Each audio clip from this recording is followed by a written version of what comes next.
Franklin Barrett stood before the freshly covered grave, his weathered face stained with tears. In his trembling hand, he clutched his phone, a digital window to the unthinkable. The cemetery was empty at this late hour, the distant streetlights casting long shadows across the markers of the dead. His heart hammered in his chest as he opened the surveillance app connected to the camera hidden in his daughter's favorite doll. What he saw next would change everything. 10 years earlier, Franklin had returned from his final tour overseas with honors and commendations, but without his left leg. The IED that had taken his limb had also stolen the certainty with which he'd once moved through the world. His military brothers had called him Ironclad, a nickname earned through unwavering resolve in the face of danger. Now, learning to navigate life with a prosthetic, he felt anything but unshakable. "You're still the same man I married," Anne had said when he first returned home, her green eyes flickering with something he couldn't quite name. Nothing has changed, but everything had.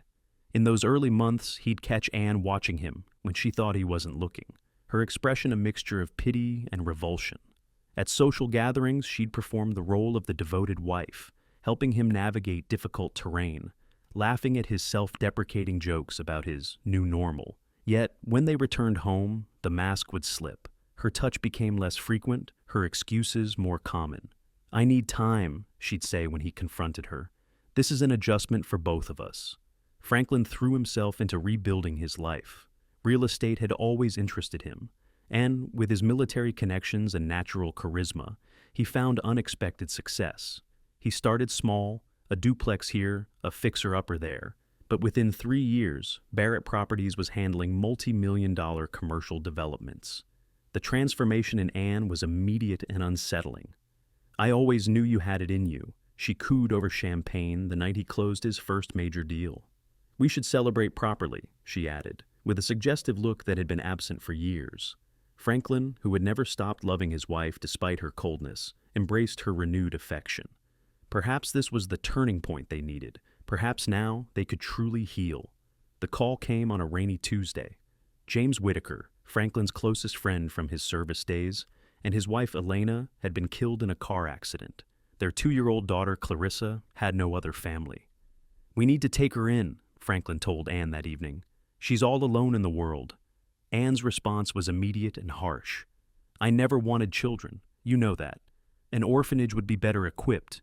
"She's not going to an orphanage," Franklin said, with a firmness that silenced even Anne's objections. "James would have done the same for me." The adoption process moved swiftly given the circumstances. When Clarissa arrived at their sprawling colonial home, she was a solemn little thing, with James's dark eyes and Elena's heart-shaped face. She clutched a worn teddy bear to her chest, regarding her new surroundings with quiet wariness. To Franklin's surprise, it was Clarissa who healed something in him that his marriage never had. Her resilience in the face of unimaginable loss humbled him. Her delight in simple pleasures, the way she'd giggle when he'd spin her in his wheelchair on lazy Sunday afternoons, awakened a joy he thought he'd left behind on foreign soil. Anne maintained a careful distance, her interactions with Clarissa perfunctory at best. But as months passed and Franklin's devotion to the child grew, Anne's strategy shifted. She began to engage with Clarissa, reading her stories, taking her shopping, always ensuring Franklin witnessed these moments of manufactured maternal care. "She's getting under my skin," Anne admitted one night, her tone softening as she spoke of Clarissa. "I never thought I'd feel this way about a child." Franklin, desperate to believe in his wife's transformation, missed the calculation behind her words. For Clarissa's 4th birthday, Franklin spared no expense.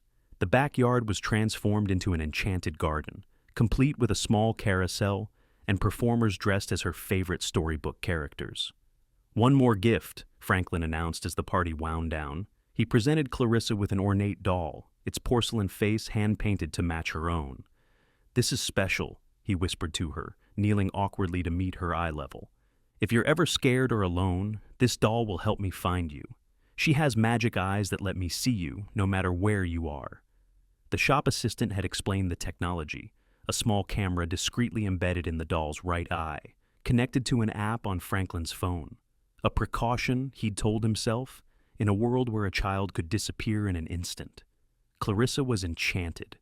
"I'll call her guardian," she declared, clutching the doll to her chest. 3 months later, the call came while Franklin was in a meeting across town. "It's Clarissa." Anne's voice broke over the phone. "Something's wrong. The ambulance is here. Meet us at Memorial." By the time Franklin arrived, breathless and limping heavily from his rush, a doctor was already delivering the devastating news. Clarissa had suffered a sudden cardiac arrest. Despite their best efforts, she was gone. "Children her age don't just have heart attacks," Franklin insisted, his military training keeping his voice steady even as his world collapsed. "Sometimes there are undetected congenital issues," the doctor explained gently. "We can do an autopsy." "No," Anne interjected firmly. "I can't bear the thought of her being cut open. We need to lay her to rest quickly, to find some peace." In his grief-stricken state, Franklin acquiesced. That night, unable to sleep and drowning in memories, Franklin remembered the doll. With trembling fingers, he opened the app, expecting to see only darkness. Instead, he witnessed horror unfold. The camera showed Clarissa, very much alive, trapped in the coffin's confines. She was weakly stroking Guardian, whispering, "Daddy will come. Daddy always comes." But worse was what the camera had recorded hours earlier. Anne methodically feeding Clarissa what appeared to be pills crushed into ice cream, the child's subsequent collapse, and Anne's rehearsed panic as she called for help. With a primal cry, Franklin grabbed his keys and raced to the cemetery. Using the strength born of desperation, he unearthed the small coffin and wrenched it open to find Clarissa unconscious, but breathing faintly. "I knew you'd come, Daddy," she whispered as he lifted her into his arms. At the hospital, doctors confirmed what Franklin now suspected. Clarissa had been given a dangerous dose of sleeping medication. She would recover fully, they assured him. When he returned home with Clarissa the next morning, Anne's facade crumbled completely. "How is she alive?" she gasped. Then, seeing Franklin's expression, her shock turned to calculation. "Thank God! It's a miracle." "Stop," Franklin said quietly. "I saw everything through the doll's camera. Everything, Anne." Her composure dissolved. "You don't understand. I saw the will. Everything goes to her if something happens to you. What about me? After everything I've endured with your disability." "My disability," Franklin repeated, a sad smile crossing his face. "You know, I've known for years that you stayed for the money. I kept hoping you'd change, that the woman I fell in love with was still in there somewhere." He handed her divorce papers, dated 3 years earlier. "I've been carrying these, praying I'd never need them. I should have trusted my instincts when you first turned cold, but I wanted to believe in us." As Anne was led away by police officers, Franklin turned to Clarissa, who was watching with solemn eyes too wise for her years. "It's just you and me now, sweetheart," he said, gathering her close. "That's all we need, Daddy," she replied, her small hand finding his. "That's all we ever needed." In the broken pieces of what he'd thought was love, Franklin had found something far more valuable, the truth, and with it, a chance to build something real from the ashes of deception.